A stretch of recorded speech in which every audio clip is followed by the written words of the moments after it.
Tout commença en 1585 lorsque le premier cas d'une double personnalité est observé. Au 19e siècle, les gens étaient jugés hystériques. Par contre, de nos jours, ils seraient fort probablement diagnostiqués comme ayant un TDI. De plus, avec l'avancement des recherches et des diagnostics de schizophrénie, le terme TDI perd de la popularité, car ce sont deux diagnostics présentant des symptômes très similaires. Malgré la grande controverse entourant ce trouble de santé mentale, il y a une expansion rapide de la recherche sur le TDI durant la période de 1975 à 2015. Par contre, très peu de personnes sont touchées par le trouble dissociatif de l'identité. Environ 1,5% des adultes sont atteints de cette maladie. Aux États-Unis, le TDI survient plus fréquemment chez les jeunes hommes adultes que chez les femmes. Par contre, cliniquement parlant, les femmes sont plus diagnostiquées, étant donné que les hommes parlent moins de leurs troubles. Qu'est-ce que le TDI? Selon le DSM-5, c'est un trouble complexe, post-traumatique et développemental, qui se caractérise par la présence d'au moins deux personnalités distinctes ou une expérience de possession et de périodes récurrentes d'amnésie. De façon générale, les symptômes dissociatifs sont caractérisés par une interruption ou une discontinuité dans l'intégration normale de la conscience, la mémoire, l'identité, les émotions, la perception, l'image corporelle, le contrôle moteur et le comportement. Environ 5% des gens ayant un TDI sont hospitalisés dans les unités de psychiatrie. 2 à 3% des patients sont externes des unités de psychiatrie et environ 1% de la population générale est atteint par ce trouble. Les symptômes se manifestent par des figures, trous de mémoire où la personne se retrouve dans un lieu différent lorsqu'elle s'éveille, et l'amnésie, oubli d'événements de la vie quotidienne, des informations personnelles et de l'événement traumatique. La dissociation est en fait une réponse psychophysiologique qui se manifeste face aux événements traumatiques pour permettre à l'individu de survivre durant, avant et après ces événements. Et durant la dissociation, chacune des personnalités a une autonomie psychologique indépendante. L'autre est l'identité principale, c'est elle qui est la plus consciente du monde réel. Les alters possèdent un prénom, un âge, des fonctions au niveau de leur système qui leur est propre.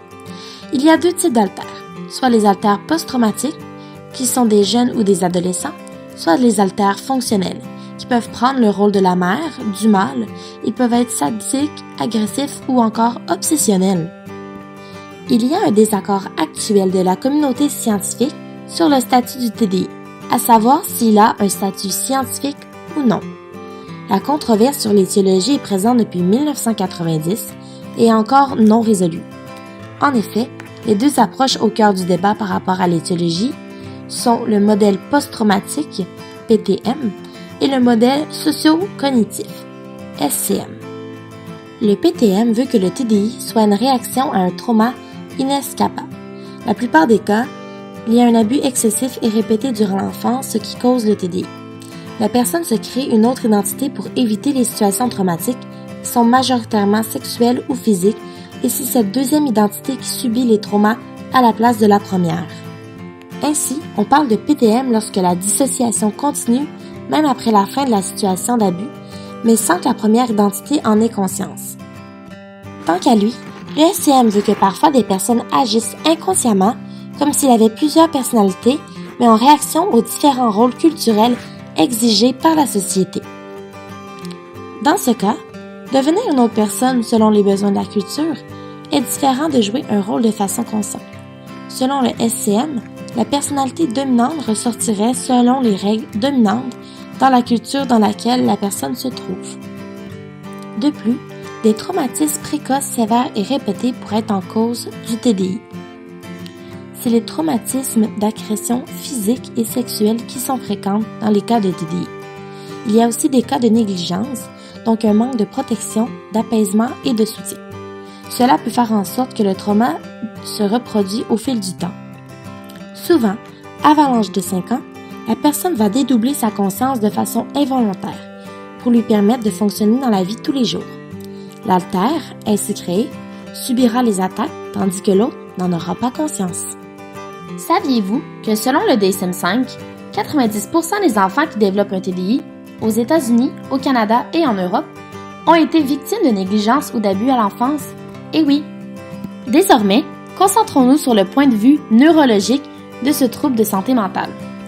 Grâce au PET scan, il a été possible de dénoter une diminution du cortex préfrontal médial droit et du cortex associatif pariétal et du cortex associatif occipital après que des personnes atteintes du TDI aient été exposées à un stimulus auditif.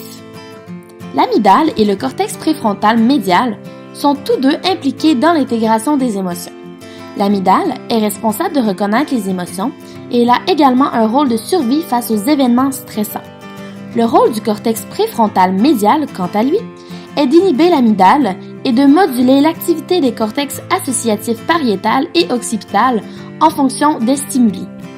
Sachant cela, la diminution du cortex préfrontal médial droit entraînera une hyperactivation de l'amygdale et une défaillance au niveau de la modulation de l'activité des aires somatosensorielles et visuelles.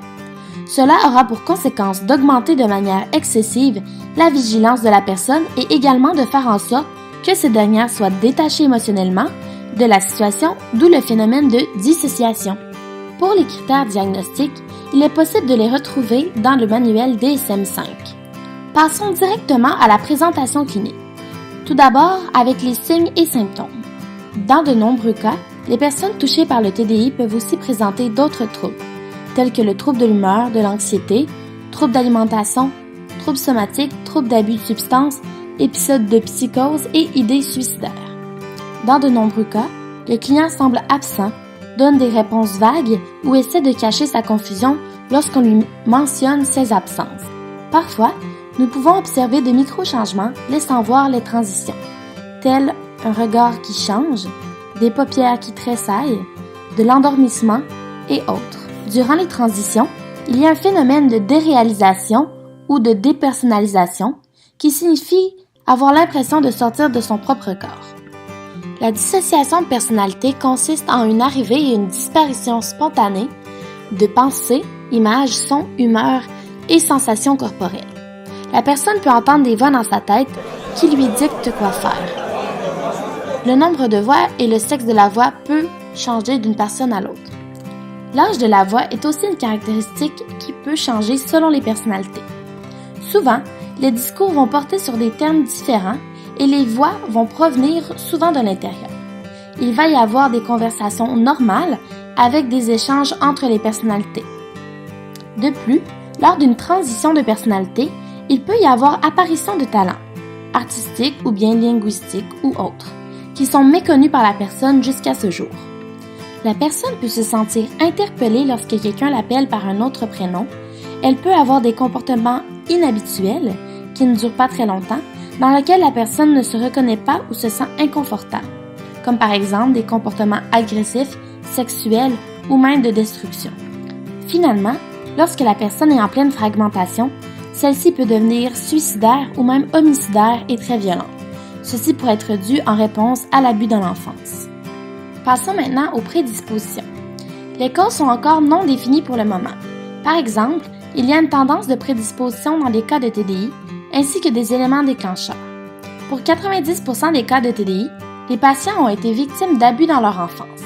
Ces abus créent dans certains cas un PTSD chez la personne. Le stress de ces événements ou d'autres événements peuvent être des éléments déclencheurs de transition chez la personne. De plus, l'utilisation de drogues telles que la marijuana et la cocaïne peuvent aussi augmenter involontairement la fragmentation des personnalités chez la personne.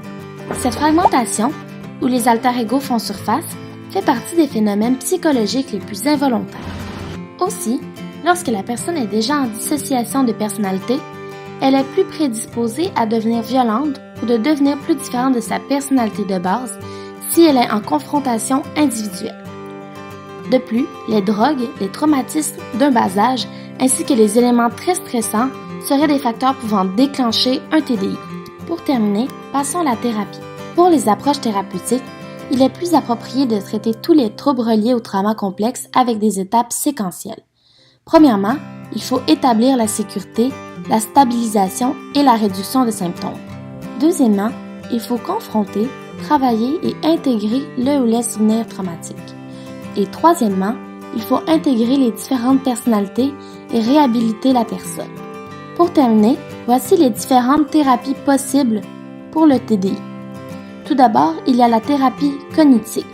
Cette thérapie a pour but ultime de corriger les erreurs cognitives que peuvent entraîner le TDI. Le thérapeute commence d'abord à faire un survol de toutes les croyances automatiques du patient, le fait d'avoir différentes subpersonnalités, par exemple, pour ensuite que le patient tente de baser ses croyances sur des preuves. Cette thérapie est très utilisée puisqu'elle pousse le patient à confronter ses croyances et de diminuer les barrières cognitives. La deuxième thérapie utilisée est l'hypnose. Comme mentionné plus tôt, une grande majorité des patients atteints de TDI ont vécu un traumatisme lors de leur enfance. En focalisant leur attention d'une manière intense et contrôlée sur une partie de l'environnement interne ou externe, l'hypnose permettrait aux patients d'accepter leur traumatisme, réduisant ainsi les conséquences de cette maladie. Finalement, l'art-thérapie serait une autre thérapie possible. L'art-thérapie incite le patient à communiquer sa réalité interne, donc émotions et expériences du passé, avec l'art et ce sans se comparer au standard artistique. Le thérapeute finit par avoir beaucoup d'informations sur les différentes personnalités du patient.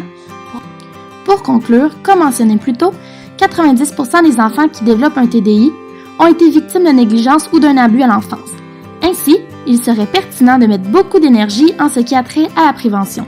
Par exemple, une étude menée par l'Université du Manitoba en 2017 confirme que plusieurs familles utilisent encore les punitions physiques répétées sur leurs enfants comme technique d'apprentissage. Avec la prévention, ces familles pourraient être davantage conscientes de toutes les répercussions que peuvent amener ces techniques afin d'en minimiser les conséquences. Merci!